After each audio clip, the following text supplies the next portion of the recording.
നമസ്കാരം. ബിപിഎൽ ചാനലിലെ ഈ പുതിയ എപ്പിസോഡിലേക്ക് നിങ്ങൾക്ക് ഏവർക്കും സ്വാഗതം. EPFOയുമായി ബന്ധപ്പെട്ടുള്ള ഒരു അപ്ഡേറ്റ് നിങ്ങളുമായി പങ്കുവയ്ക്കാൻ വേണ്ടിയിട്ടാണ്. ഓൾറെഡി ന്യൂസിലും അതുപോലെ തന്നെ പത്രങ്ങളിലുമൊക്കെ വന്നിട്ടുള്ള ഒരു അപ്ഡേറ്റ് ആണിത്.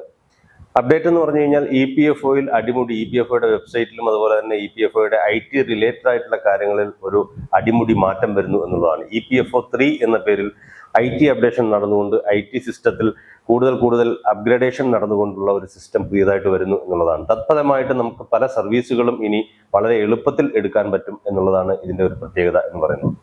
ഈ EPFO 3യുടെ അണ്ടറിൽ വരുന്ന പ്രധാനപ്പെട്ട കാര്യം എന്ന് പറയുന്നത് നമുക്ക് സെൽഫ് അപ്ഡേഷൻസ്, അതായത് നമുക്കറിയാം ഇപ്പോൾ പ്രാക്ടിക്കലി നമുക്ക് നമ്മുടെ KYC വെരിഫിക്കേഷൻ, അതുപോലെ തന്നെ നെയിമിലുള്ള ചേഞ്ചസ്, ഡേറ്റ് ഓഫ് ബർത്തിലുള്ള ചേഞ്ചസ്, ഇതൊക്കെ അപ്ഡേറ്റ് ചെയ്യണമെന്നുണ്ടെങ്കിൽ മാനുവലായിട്ട് നമ്മൾ ആപ്ലിക്കേഷൻ കൊടുത്ത് അതിന്റെ ഡീറ്റെയിൽസ് സബ്മിറ്റ് ചെയ്തതിന് ശേഷം മാത്രമേ ചെയ്യാൻ പറ്റുകയുള്ളൂ. ഓൺലൈനായിട്ട് ചെയ്യുന്നതിന് ചെയ്യാനായിട്ട് പറ്റില്ലായിരുന്നു. അത് മാറിയതിനു ശേഷം ഇപ്പോൾ നമുക്ക് സെൽഫ് അപ്ഡേഷൻ ഇതിന്റെ അണ്ടറിൽ വരുമ്പോൾ സെൽഫ് അപ്ഡേഷൻ സാധ്യമാകും എന്നുള്ളതാണ് പറയുന്നത്. ഞാൻ മേൽപ്പറഞ്ഞ സേവനങ്ങളെല്ലാം തന്നെ നമുക്ക് തന്നെ ചെയ്യാൻ പറ്റും എന്നുള്ളതാണ്.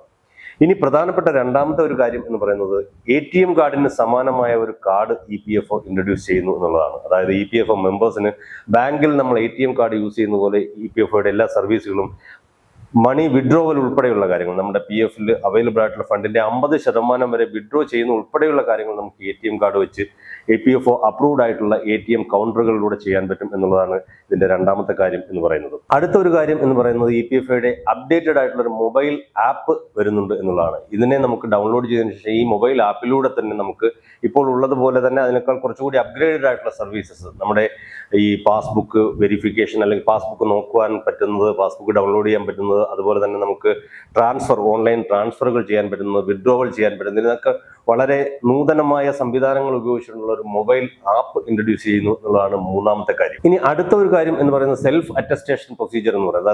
അതായത് നമുക്ക് ഇപ്പോൾ ചെയ്യുന്ന കാര്യങ്ങൾ എല്ലാം തന്നെ എംപ്ലോയർ ഒരു ഡിജിറ്റൽ സിഗ്നേച്ചർ ഉപയോഗിച്ച് വെരിഫൈ ചെയ്തതിനു ശേഷം മാത്രമായിരിക്കും നമുക്ക് ഈ സർവീസ് EPFOയുടെ ലോക്കൽ ഓഫീസിലേക്ക് പോവുകയും അവിടെ നിന്ന് അപ്രൂവൽ ലഭിക്കുകയും നമ്മുടെ എന്ത് ചേഞ്ചസ് ആണോ നമുക്ക് വരുത്തേണ്ടത്, വിഡ്രോവൽ ആണെങ്കിൽ വിഡ്രോവൽ, ഇതിനൊക്കെ സാധ്യമാകുന്നത് ഈ അപ്രൂവലിന് ശേഷമാണ്. ഇനി അങ്ങനെയുള്ള അപ്രൂവലുകൾ ഇത് അപ്ഡേറ്റ് ആയി വന്നു കഴിഞ്ഞാൽ അങ്ങനെയുള്ള അപ്രൂവലുകളുടെ ആവശ്യമില്ല. സെൽഫായിട്ട് തന്നെ നമുക്ക് തന്നെ KYC ഉപയോഗിച്ച് തന്നെ മൊബൈലിൽ വരുന്ന OTP സംവിധാനങ്ങൾ ഉപയോഗിച്ച് തന്നെ നമുക്ക് വെരിഫിക്കേഷൻ ചെയ്യാൻ പറ്റും എന്നുള്ളതാണ് അടുത്ത ഒരു പ്രത്യേകത.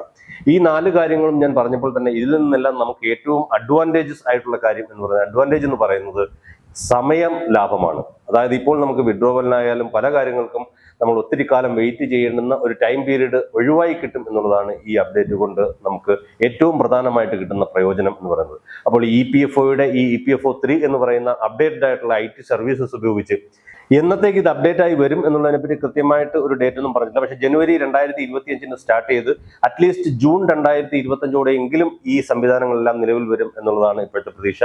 അതുപോലെ തന്നെ ഗിഗ് വർക്കേഴ്സ്, നമുക്കറിയാം സ്വിഗ്ഗി പോലെയുള്ള ഡെലിവറി പോലെയുള്ള കാര്യങ്ങൾ വർക്ക് ചെയ്യുന്ന ആളുകൾക്ക് ഉൾപ്പെടെയുള്ള ആളുകൾക്ക് EPF സംവിധാനങ്ങളുമായിട്ടുള്ള ഒരു പുതിയ സംവിധാനമാണ് നിലവിൽ വരുന്നത് എന്നാണ് അറിയാൻ കഴിഞ്ഞിട്ടുള്ളത്.